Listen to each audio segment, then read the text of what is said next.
Bonjour mes chers étudiants, on va voir le TD numéro 4.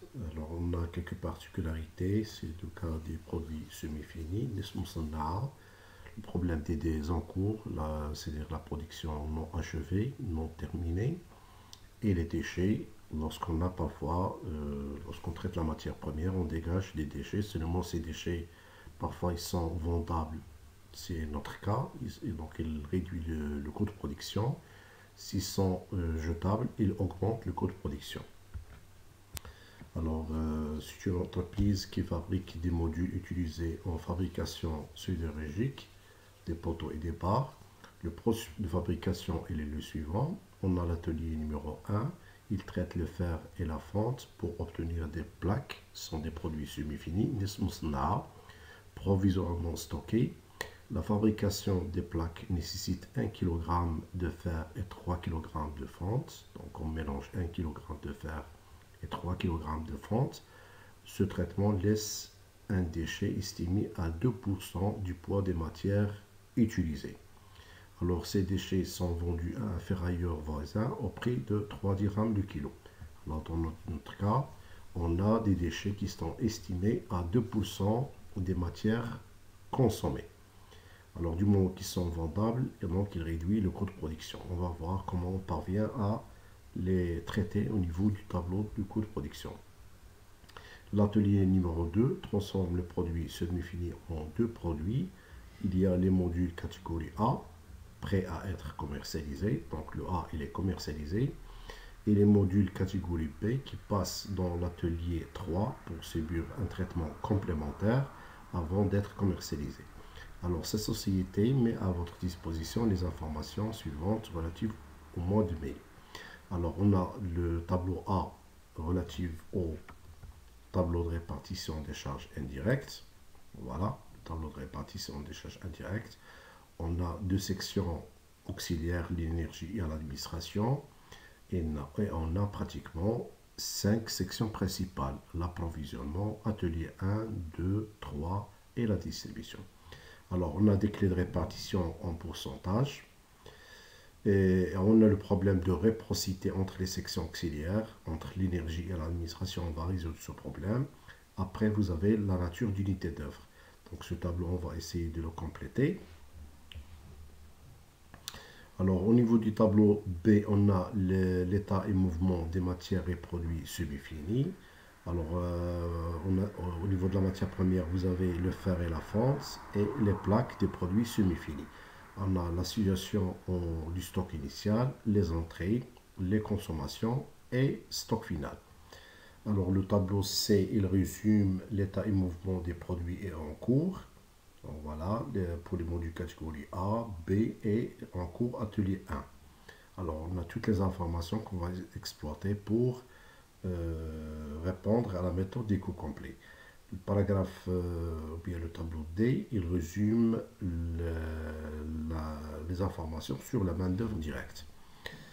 Alors, et on a le paragraphe numéro E, relatif aux charges directes de distribution des modules catégorie A sont estimés à 13 120 et pour le module catégorie B sont estimés à 43 200. Travail demandé, on va effectuer tous les calculs nécessaires jusqu'aux résultats analytiques des modules catégorie A et des modules catégorie B. Alors, on va essayer de compléter le tableau de répartition des charges indirectes. Donc, pour le faire, déjà, on a souligné qu'il y a le problème de réciprocité entre les sections auxiliaires, l'énergie et l'administration. Donc, pratiquement, on va formuler deux équations à deux inconnus. Donc, E est égal à 110 000 plus 10% de A. Donc, la formulation de la première équation. Et l'administration est égale à A est égal à 82 000 plus 15% de E. Donc, après avoir formulé les deux équations, vous allez trouver la valeur de E, de l'énergie et de l'administration. Vous allez les remplacer dans le tableau avec un signe moins ou bien entre parenthèses. Et après, vous allez répartir ces deux valeurs en parenthèses en utilisant les pourcentages, les clés de répartition colonne par colonne. Alors là, vous aurez la deuxième ligne et la troisième ligne après avoir répartir ces deux valeurs en utilisant les pourcentages, c'est-à-dire les clés de répartition fournies par l'énoncé. Après, vous allez faire la somme par colonne. Voilà, vous aurez cette ligne. Alors, automatiquement, on va trouver des valeurs nulles pour les sections auxiliaires. Donc, pour montrer au lecteur qu'on est en train d'éliminer les sections auxiliaires qui ne sont pas liées à l'activité principale de l'entreprise. Et après, vous avez le passage total répartition primaire au total répartition secondaire. Donc, cette ligne. Alors, une fois la somme faite par colonne, on va utiliser les natures d'unités d'œuvre pour calculer le nombre d'unités d'œuvre. Si je prends par exemple le cas de l'approvisionnement, la nature d'unité d'œuvre, c'est 1 kg de matière achetée. Donc, pour les achats, je crois, vous allez utiliser le tableau B, voire l'énoncé tableau B. Donc, respectivement, c'est la somme entre 15 250 pour le fer et la fonte, c'est 28 000. Voire tableau B, la troisième colonne. Donc, la somme des deux, les achats, donc en quantité, c'est la somme entre le fer et la fonte, c'est 43 250. Donc, voir tableau B, la troisième colonne. Alors après, on va voir l'atelier numéro 1. La nature d'unité d'œuvre, c'est heure de main-d'œuvre directe. Alors, vous allez voir ça au niveau du tableau D.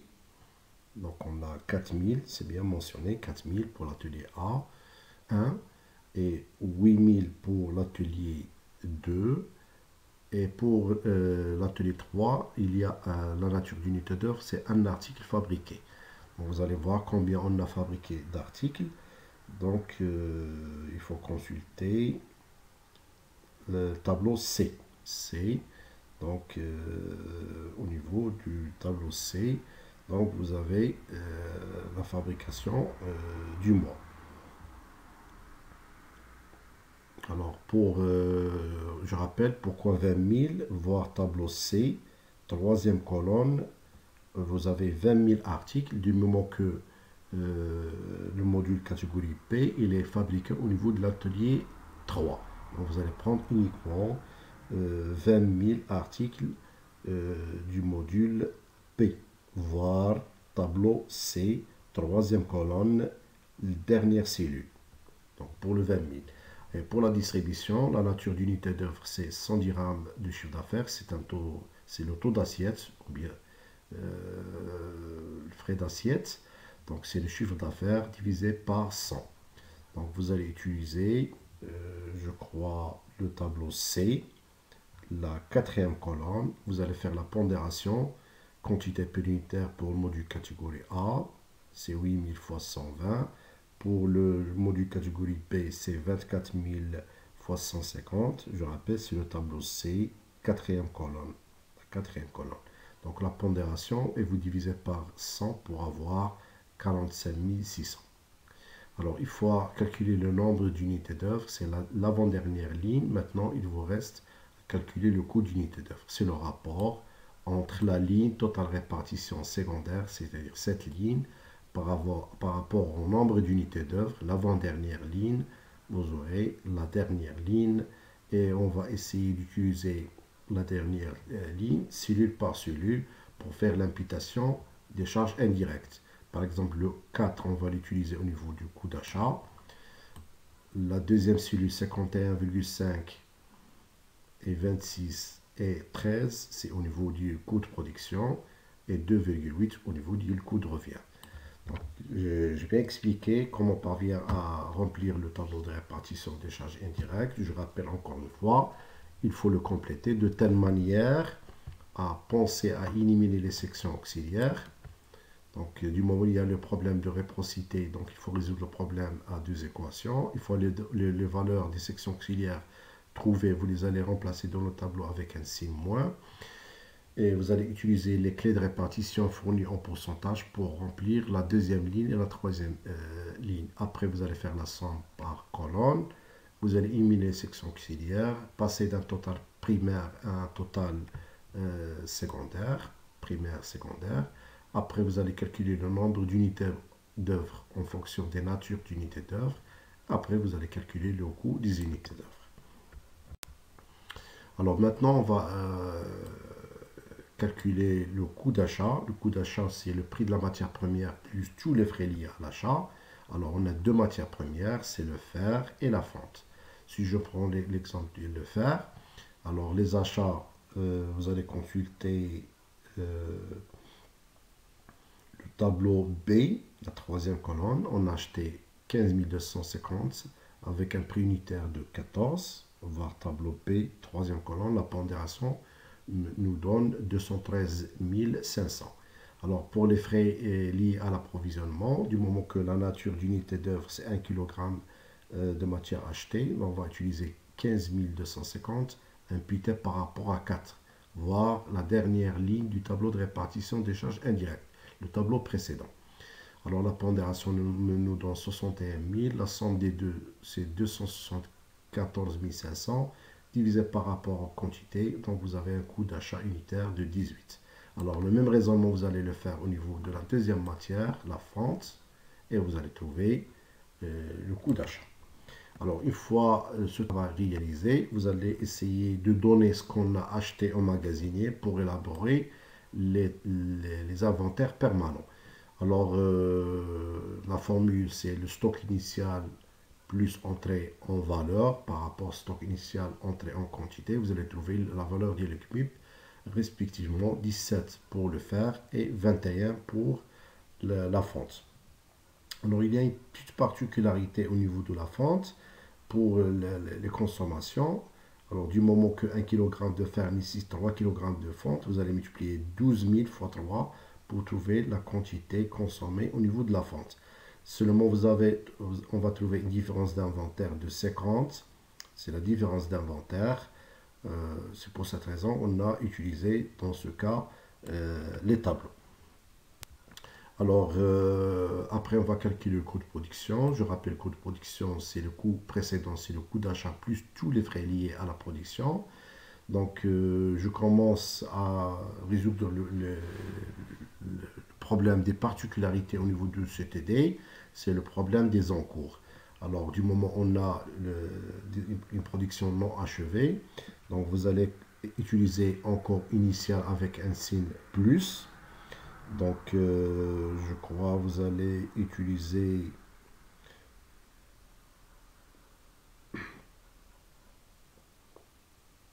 tableau numéro C.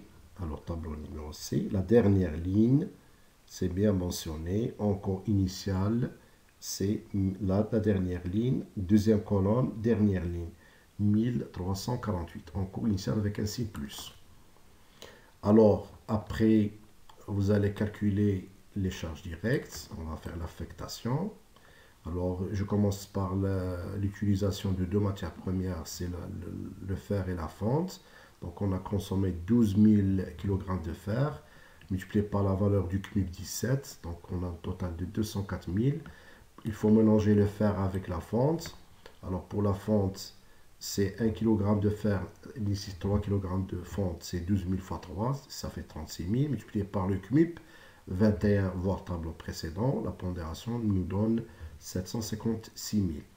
Alors, après, on va ajouter la main-d'œuvre directe. Donc, voir paragraphe au niveau de la main-d'œuvre directe. Alors, tableau D, on a 4000 au niveau de l'atelier, 4000 heures. Chaque heure, il est rémunéré à 12 dirhams l'heure. Après, on va ajouter les charges indirectes au niveau de l'atelier numéro 1. Alors là, je rappelle que les plaques, ils passent au niveau de l'atelier numéro 1. Donc, si tu charges indirect, la nature d'unité d'œuvre au niveau de l'atelier, c'est heures de main-d'œuvre directe. On va utiliser 4000, c'est heures de main-d'œuvre directe. Imputé par rapport à 51,5, voire la dernière ligne du tableau de répartition des charges indirectes. Donc, l'imputation nous donne 206 000 dirhams.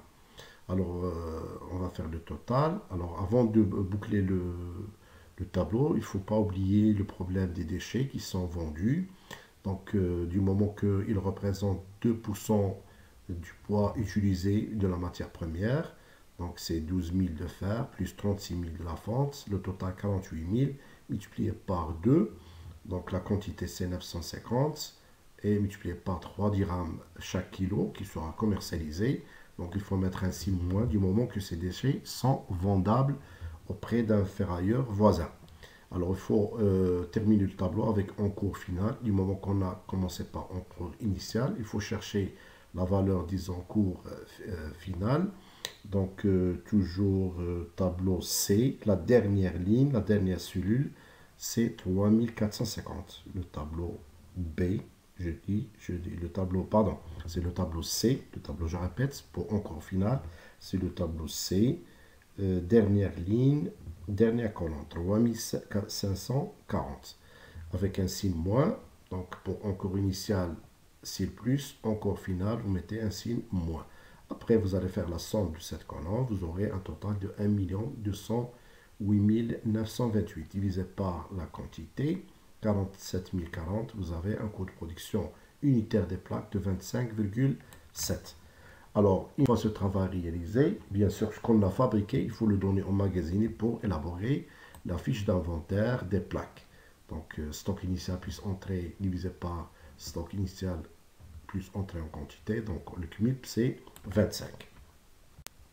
Alors maintenant, il nous reste le coût de production des modules. Alors, il y a deux modules. Alors, je répète que le module catégorie A, il passe uniquement au niveau de l'atelier 2 et les modules catégorie A, ils continuent dans un processus complémentaire au niveau de l'atelier 3.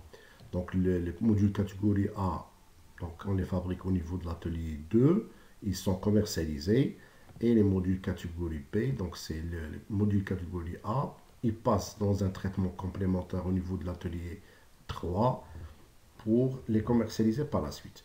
Alors, par habitude, on commence par faire l'affectation des charges directes et l'imputation des charges indirectes.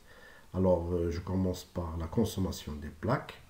Alors, au niveau de catégorie A, au niveau de la consommation des plaques, donc il faut voir, je crois, le tableau B. Alors, tableau B.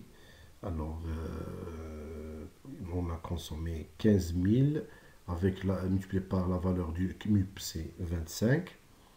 Donc, voir le tableau précédent, la consommation du mois des plaques.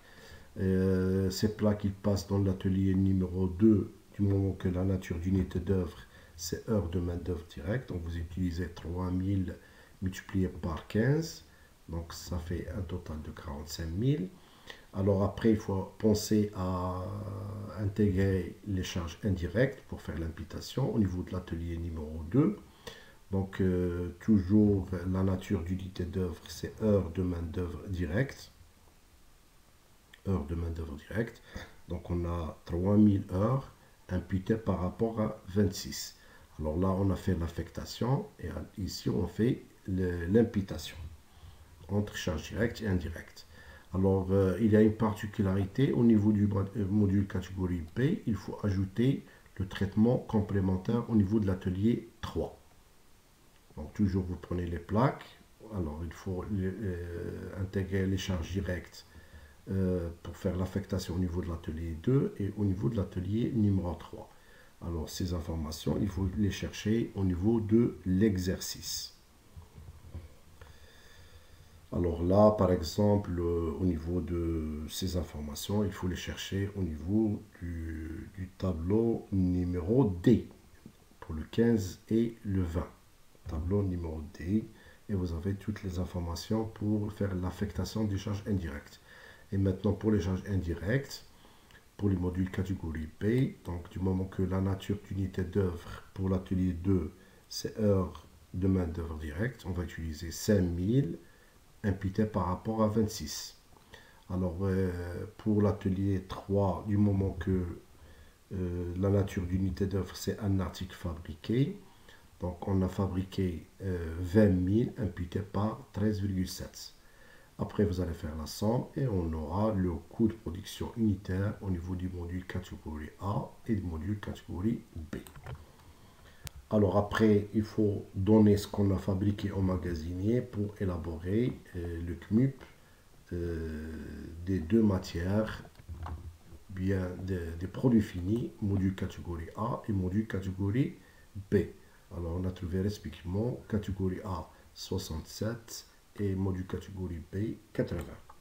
Alors maintenant, il nous reste le coût de revient, c'est le coût de production plus tous les frais liés à la distribution. Donc on va utiliser les informations du tableau précédent. Donc c'est le coût de production au niveau de l'atelier, au niveau de catégorie A, c'est 8000 multiplié par la valeur du CMUP. Il faut ajouter donc ici on fait l'affectation.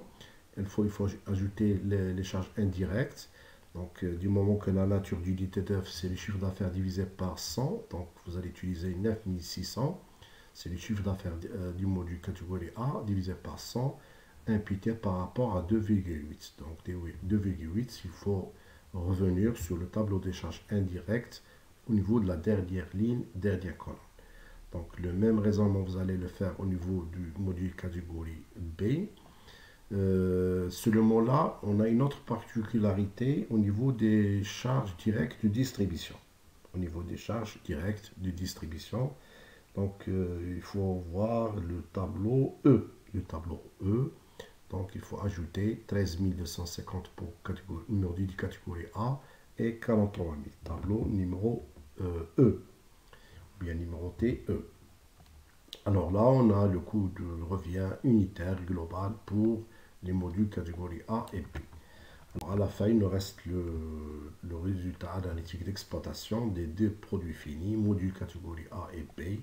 Donc c'est le chiffre d'affaires moins le coût de revient. Donc on a un profit global de 1 536 000 pour module catégorie B contre 384 000 pour module catégorie A. Ici, on compare le profit unitaire. Donc, le profit unitaire au niveau du module catégorie B, c'est 64 contre 28 pour le module catégorie A. Donc, je vous remercie. Donc, c'est un exercice là où il y a le problème des produits semi-finis. Le problème des encours, c'est la production achevée. Donc, lorsqu'on vous donne des informations sur les encours, donc il y a l'encours initial avec un signe plus et encours final avec un signe moins. Alors, c'est le même problème au niveau des déchets. S'ils sont jetables, s'ils sont vendables, c'est notre exemple. Il faut mettre les déchets avec un signe moins au niveau du coût de production. Donc, je rappelle, lorsque vous allez élaborer ou bien penser à remplir le tableau du coût de production, il faut commencer par encours initial avec un signe plus, après encours final avec un signe moins, et les déchets, s'ils sont vendables, il faut mettre les déchets, bien la valeur des déchets avec un signe moins pour réduire le coût de production. Donc je vous remercie. Je pense qu'on a terminé ce semestre avec ce 4e TD. Je vous souhaite bon courage.